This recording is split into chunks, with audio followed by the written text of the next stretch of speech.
produced leaders and intellectuals to the country. A scholarship program was launched to help the poor students. Many South-based philanthropists as well as from Jaffna itself joined hand with the army to prosper the future of children of poor families. A separate page under the title Foster Parent was published in the CIMIC website, inviting donors to come forward and assist them. A few foreigners, after surfing the website during their visit to the island, inquired about those children and offered scholarships. It is sad to note that segment of diaspora, Tamils, the response was not very encouraging. At the same time, students who secured higher aggregate at provincial and national level examinations were accorded warm welcome and felicitations at the Civil Affairs Office. Number of school buildings were constructed by the military with the financial assistance and contribution of the philanthropists. Best examples are Telipale Mahajana College and Navala School, Kopai. Children who had never stepped out of Jaffna Peninsula were taken by the army on sightseeing and educational tours to Colombo, Kandy, Nuwara and Anuradhapura areas. A large number of students, teachers and parents of many Jaffna schools were taken to temple trees to experience the warm welcome extended by His Excellency the President and staff at his official residence. Opportunity was provided for hundreds of Jaffna students to see the grandeur of Dayata Kirula 2012 exhibition held in Anuradhapura, which portrayed the national development. Security Force Headquarters Jaffna instructed all division headquarters to follow the Hindu calendar regularly and to plan CIMIC activities accordingly. This was a catalyst to further narrow down the gap between the army and the Hindu population. All Hindu festivals of the well-known Hindu temples were ably supported by the army.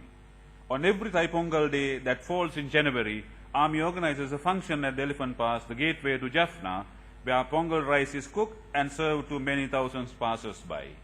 Deepavali and Single Hindu New Year festivals are annually organized by the army in Jaffna.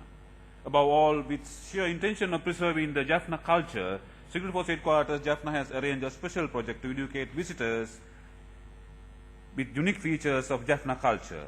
An instructional leaflet is distributed for visitors entering through the Elephant Pass to follow during their stay in Jaffna. This educative program is widely admired by both locals and foreigners. With the end of the war, a series of measures were taken by troops to renovate Hindu temples and Christian churches, facilitating spiritual development of the people. This meritorious act was well received by the people and they came forward to support these programs. Army ample support is always extended to all religious festivals, medical assistance, water supply and security and meals for devotees pouring during the annual festival of the famous Nallur temple is a case in point.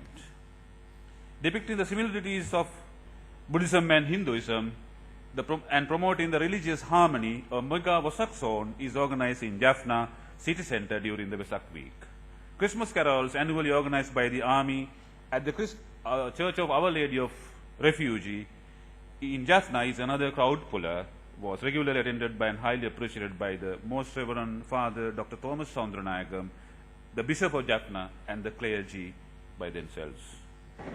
When we faced many difficulties, loss of life, loss of property, and displacement, and undescribable suffering. Now we are very happy that the war is over, that we can resume our normal life and proceed with our progress.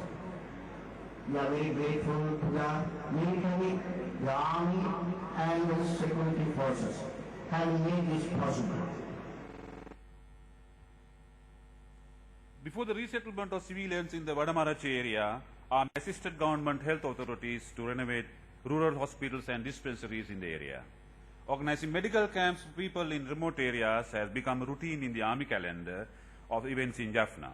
During such medical camps, army found 3 heart patients, a 21-year-old Kajindrani, a 3-year-old boy Santosh, and 3-year-old girl Apisha, who needed immediate medical intervention to save their lives.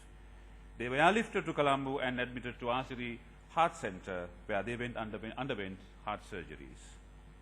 The to mention about this Apisha girl, her father was LTT active member until he surrendered to the army at Nandikadal final battle. And we are building a house for this family as well. RSP Heart Center has agreed to perform 2 heart surgeries free of charge for Jaffna's people per month at the request of Secret Force Headquarters, Jaffna. 9 surgical beds and 29 medical beds were handed over to Regional Health Director Jaffna on October 2010, and this donation was sponsored by a friend from Australia. This was in addition to many other donations made by the Army to health sector very regularly. In the month of January 2010, Jaffna topped the list of death due to dengue. Army jumped into action and launched anti-dengue campaigns to clean mosquito breeding locations. Awareness programs were simultaneously organized to educate civilians, and finally, the Army succeeded in bringing the dengue-affected mortality rate down to 5th place by May in the same year.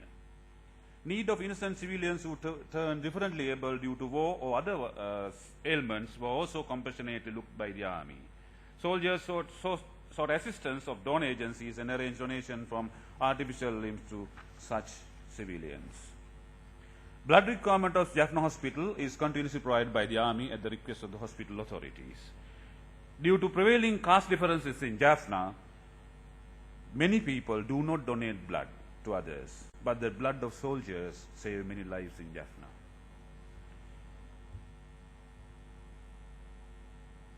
Army, having realized the support needed to enhance the quality of sports, initiated many programs to develop sports activities such as cricket, rugby football, taekwondo, and athletics in the peninsula. Distribution of sports gear among the clubs and schools too by the Army is a common occurrence in the peninsula. The major effort of the Army to demine all agricultural lands paid huge dividends to families in the north, which enhanced the income of farmers in many folds. Also, prompt lifting of fishing restrictions by the government facilitated fishermen to enhance their income, and fish harvest was tremendously increased.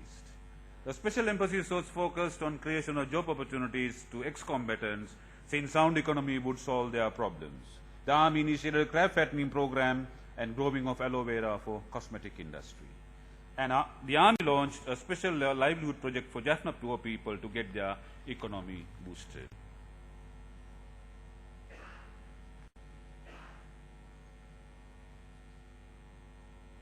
In the process of reconstruction and resettlement, Army has taken Jaffna a long way to achieve sustainable peace. CIMIC activities implemented so far with unfailing support of Jaffna people have brought Jaffna to the doorstep of its former glory. Government departments, government development plans assisted by military in Jaffna would continue until Jaffna reaches its desired goal in the future. I thank you all, ladies and gentlemen.